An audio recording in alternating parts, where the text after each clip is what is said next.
Before narrating this, I'd like to add this has nothing to do with the current conflict happening between Ukraine and Russia. This is purely an alternate history scenario for a kingdom I wrote. Anyone who says otherwise is a fool.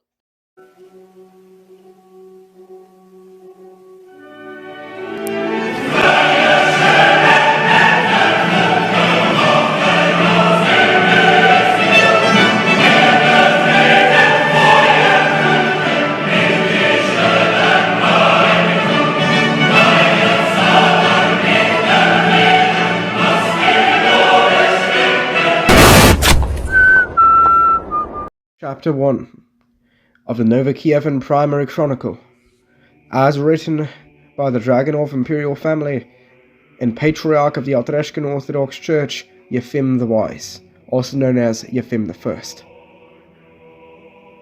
In the year of our Lord, 1240, the Mongol Empire, later known as the Golden Horde, ravaged the lands of Rus. The first to fall were in the following order: Razan, Vladimir, Baryaslov, and finally, Holy Kyiv. It came to pass that Alexander Dragonov, a mighty and devout prince, gathered his druzhina and boyars. They sat together to discuss these dire events. They ate borscht and honey cakes. And Boris, the boyar of Zelenograd, stood and spoke. The assembly hearkened unto his voice. "Forgive my imprudence, my sirs, but are we to live in slavery? Truly we cannot best these Mongols, for they are like the devil in their likeness, and worse even than the pagans of the Balts."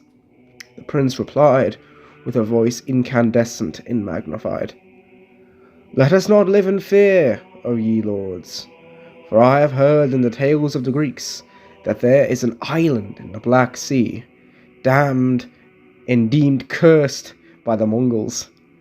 Let us take this island for ourselves, and make it a new kingdom, with me as Tsar, and thee as my princes." As he spoke, there was much rejoicing in the hall. They crossed themselves and gave thanks to God.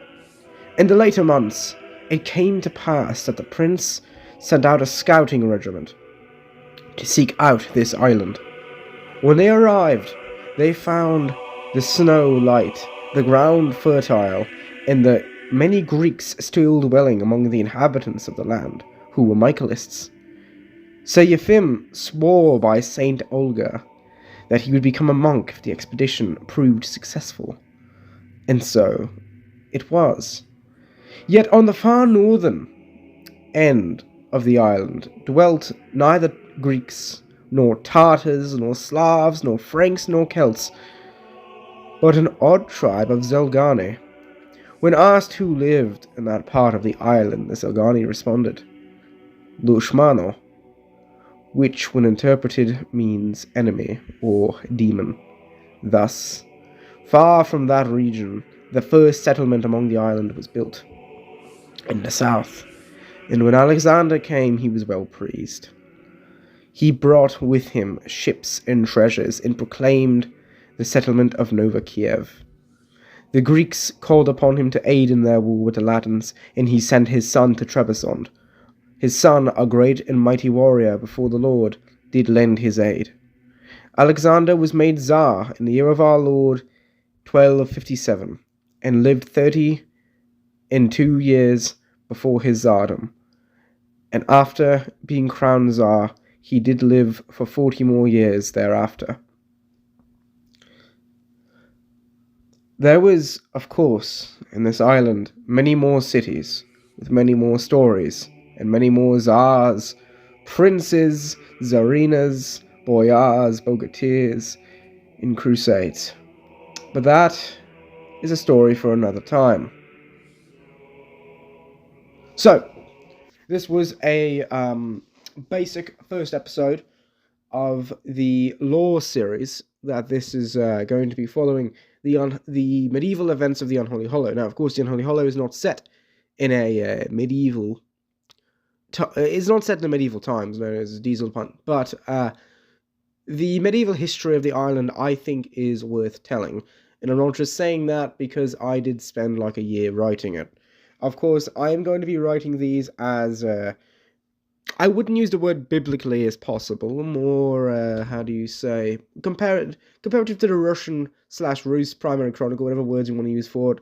I mean, I'm more inclined to use the word Rus Primary Chronicle because of the because of favoritism towards medieval accuracy. After all, at the time there was no Russia, there was no Ukraine or Belarus, so